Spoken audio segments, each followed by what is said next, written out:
நல்லா கவனிங்க. இன்னைக்கு அநேகர் சொல்ற வார்த்தை என்னன்னா, நீதிமான் சொல்றீங்கயா, ஆனா நீதிமான் மாதிரி எனக்கு தெரியலையே.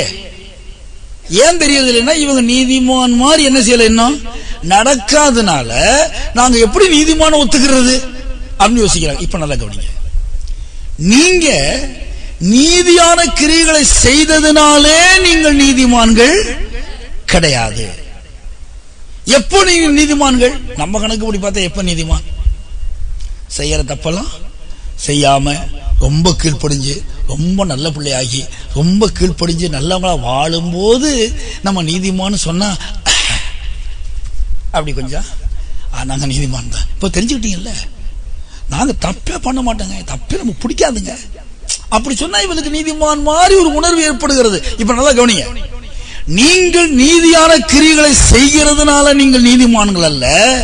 பைபிள் சொல்லுது, நீங்க எப்ப நீதிமான் தெரியுமா? நாம் அவருக்குள் தேவனுடைய நீதி ஆகும்படிக்கு பாவமறியாத அவரை தேவன் நமக்காக என்றைக்கு தேவன் இயேசுவை பாவமாக்கினாரோ அன்றைக்கே தேவன் உங்களை நீதிமானாக்கிட்டார். ஆனா நீங்க நீதியை பெற்றுக் கொண்டது இப்ப. என்னைக்கு ஏசமாக ஏற்றுக்கொண்டீங்களோ அப்ப நீதியை பெற்றுக் கொண்டீர்கள், அவ்வளவுதான்.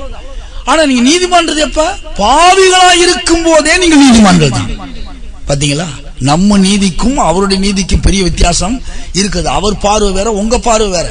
என்றைக்கு இயேசு கிறிஸ்துவ எந்த நிமிஷத்துல உலகத்துல பாவமாக்குனாரோ அதே சனப்பொழுது மனுக்குலம் அனைத்தையுமே தேவன் நீதிமான் என்று அவர் தீர்ப்பளித்து விட்டார். அந்த தீர்ப்பனைக்கு இந்த குடிச்சு உருந்து கிடக்கிற அவனுக்கும் இருக்கு, நீதிமான் தான். ஆனா நாம இந்த நீதிமான இயேசு ஏற்றுக்கொள்ளும் போது நீதியை சுதந்திரித்துக் கொண்டோம், பெற்றுக்கொண்டோம். உங்களுடையது நீங்கள் எடுத்துக்கொண்டீர்கள், அவ்வளவுதான். உங்க நீதி இப்பொழுது எடுத்துக்கொண்டிருக்கிறீர்கள். அது உங்க நீதி இல்ல, அது தேவனுடைய நீதி. அல்லேலூயா. இயேசு கிறிஸ்துவிலே உள்ள மீட்பை கொண்டு நீதிமான் ஆக்கப்படுகிறார்கள். தேவன் ஏற்கனவே நீதிமான் ஆக்கிட்டாரு. அது எப்ப உங்களுக்கு சொந்தம் ஆயிடுச்சுன்னா, இயேசுவை எப்ப ஏற்றுக்கொண்டீர்களோ அப்பொழுது சொந்தம் ஆயிடுச்சு. அதுக்கு முன்னாடி நீங்க நீதிமான்கள் தான். எத்தனை பேர் பாமேன்னு சொல்றீங்க? தேவன் உங்களை நீதிமான் ஆக்குறது வேற, நீங்க நீதிமான்ல வாழ்றது வேற. இப்ப இயேசு கிறிஸ்து ஏற்றுக்கொண்ட பாடு நீதிமான் தெரிந்தாத வரைக்கும் பிரச்சனை இல்ல. நீதிமான் என்று தெரிந்த பிற்பாடு இப்ப நீங்க யாரா இருக்கணும்? நீதிமானாய் வாழ்றதுனால நீங்க நீதிமான் இல்ல, நீதிமானாய் ஆக்கப்பட்டதுனால நீங்க நீதிமானாய் வாழ வேண்டும்.